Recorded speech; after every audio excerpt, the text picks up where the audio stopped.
All right, so today we're going to look at a very common student question, and that is how to do research. I'm going to take this school here as a model.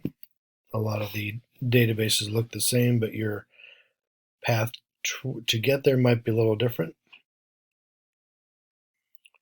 So look, under current students or academics. There's usually a link at some schools at the bottom. Here we're going to look at academics. Click on library. Once we get there, go ahead and click on search for articles. All right, once you are in here searching for articles, we are going to go ahead and I should note there's also some other things you can do here. Contact your librarian, chat with them online. This is a great thing to do. You can get a lot of good information that way. Talk to some of the research experts here at our school. It's probably most useful to look at what they have instead of the other ones. So I would look at databases A through Z, which I have clicked on over here. All right, it gives you this page here. All right, so let's go ahead and take a look at these. The great thing about these academic databases is that A, they work a lot like Google, right? So just enter your search term and search. But why you want to use the library database as opposed to a search engine like Google is that this provides you with more updated and verified information. So the stuff like this you can find on Google is usually old and outdated. Okay, now about the databases themselves, once you get a feel for one, they're pretty much all the same. That's the great thing about it. There are a couple general ones that you can use for all-purpose research. So let's go over those right now. You have Academic Search Complete.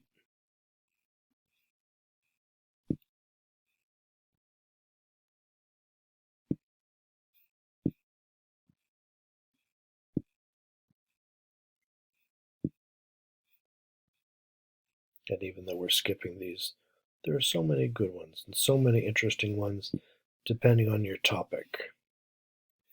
Right, there are a couple encyclopedias. There was Britannica earlier. There's in this database another encyclopedia here of Funk and Wagnalls.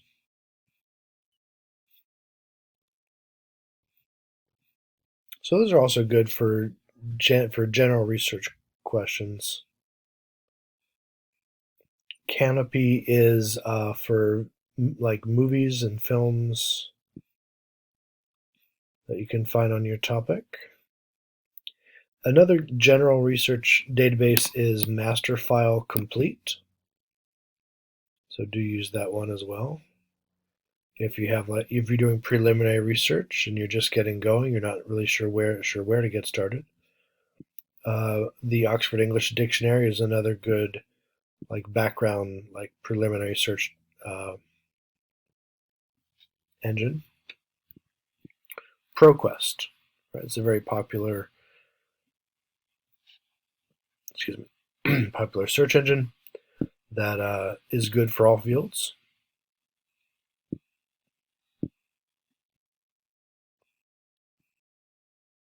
Okay, and on this particular list, that basically is all of them, right? As far as the so mainly you're looking at like Academic Search Complete, Masterfile, and ProQuest. All right, let's go ahead and take a look at Academic Search Complete. When you click on it, you are here. All right, so when you're doing research, there are 3 easy things that you can do that will really help you out and that are going to save time.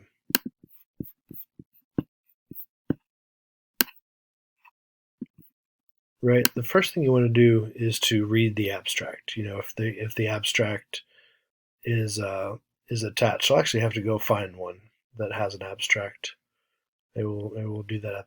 We'll do that at the end.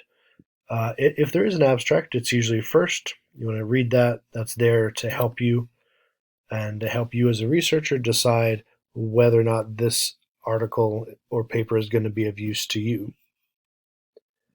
Next thing you can do is read the first couple paragraphs. So when we find an article here, we'll go ahead and do that as well.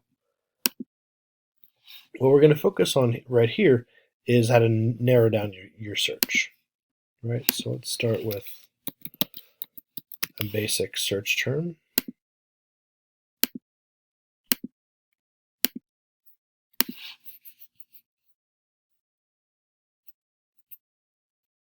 This one will be on discrimination.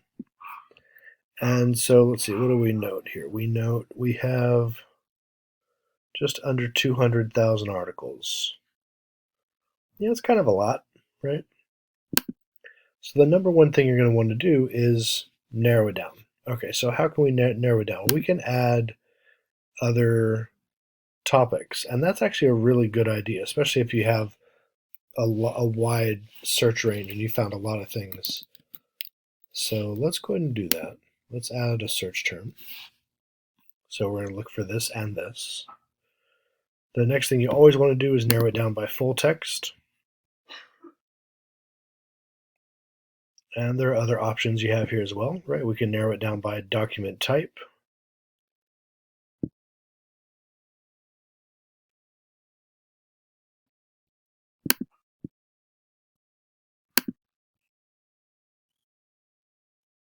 Looks like I can only pick one.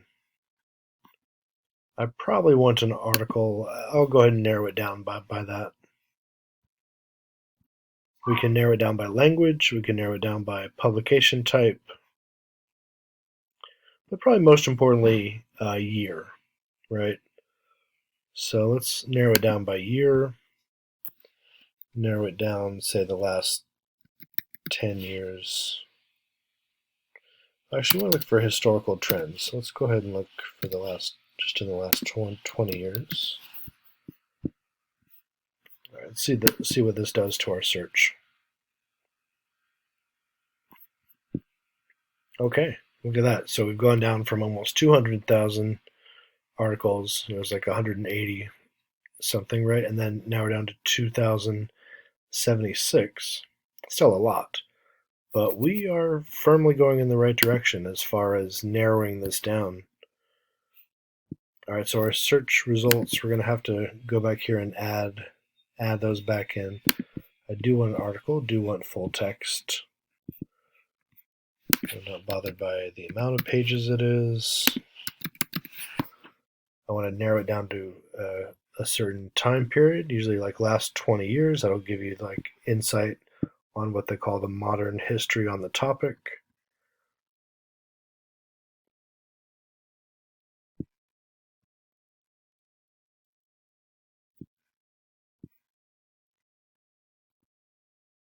Oh yeah, it actually is always a good idea as well to pick a scholarly or peer-reviewed journal.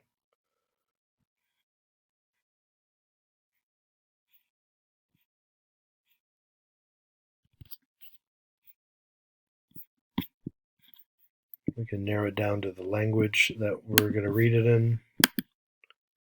In this case, I'm going to choose English. That only cut off about 600, so we still have a large field here. So let me narrow it down a little bit more.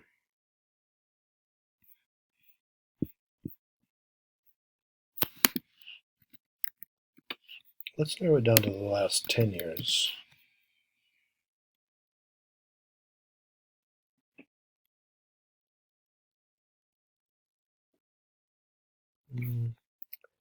I'm kind of okay with those different publication types. I guess we might as well just choose one and see if we can narrow it down for the purpose of this example.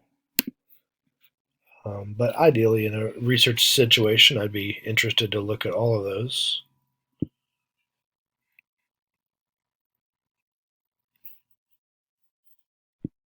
I'd love to find a study on it.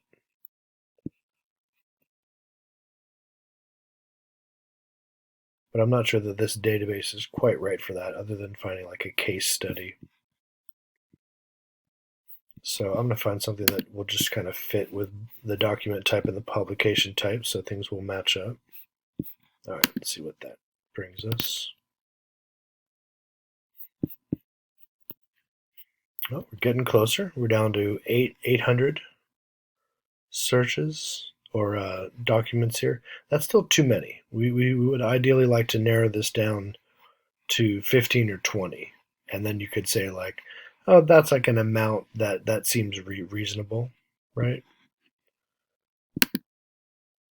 So we keep going along doing those same types of search narrowing techniques.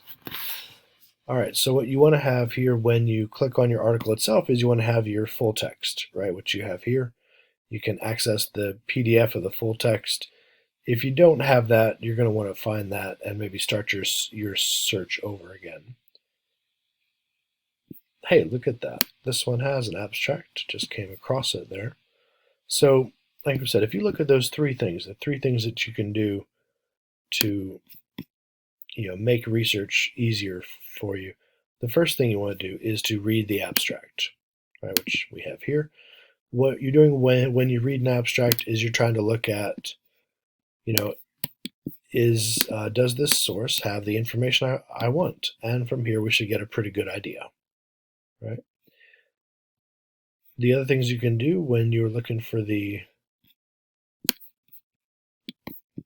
trying to run through those steps, well, you're going to have to, in this case, go ahead and click on the full document, because I want to have that. There it is. Right? After reading the abstract, the next thing you can do is read the first 3 to 4 paragraphs. The abstract is actually right there at the beginning, as it should be. And then usually you might find the answer to your question very early on in the first paragraph. I like to say it's probably safe to read a couple more paragraphs.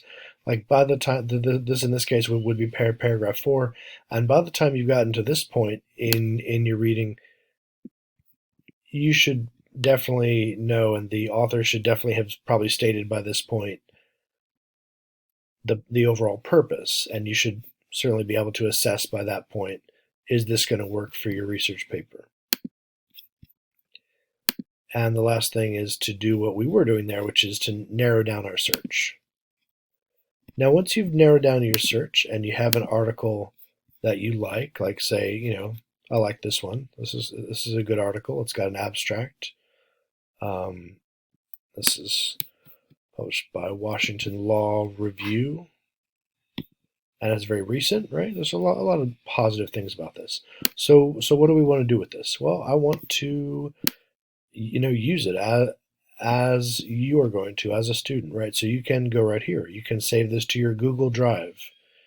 You can add it to a folder on your library page. You can print it. You can email it to yourself, a relative, or another classmate. You can save it, on our library system here, so you can look at it later. You can export it. You can create a note or a permalink.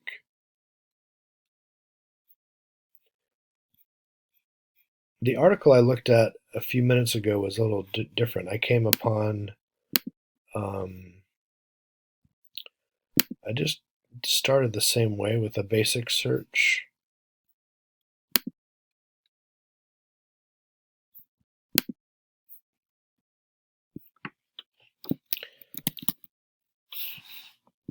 And I didn't go as I didn't narrow it down quite as much. I just kind of went with the first one there.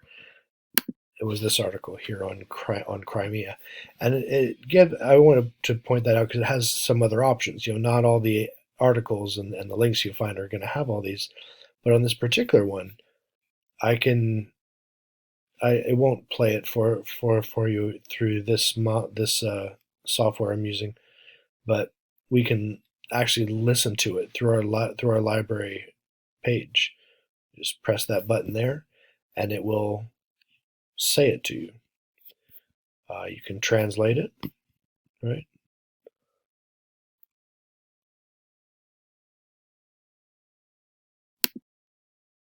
This is where we were a moment ago, right? And the other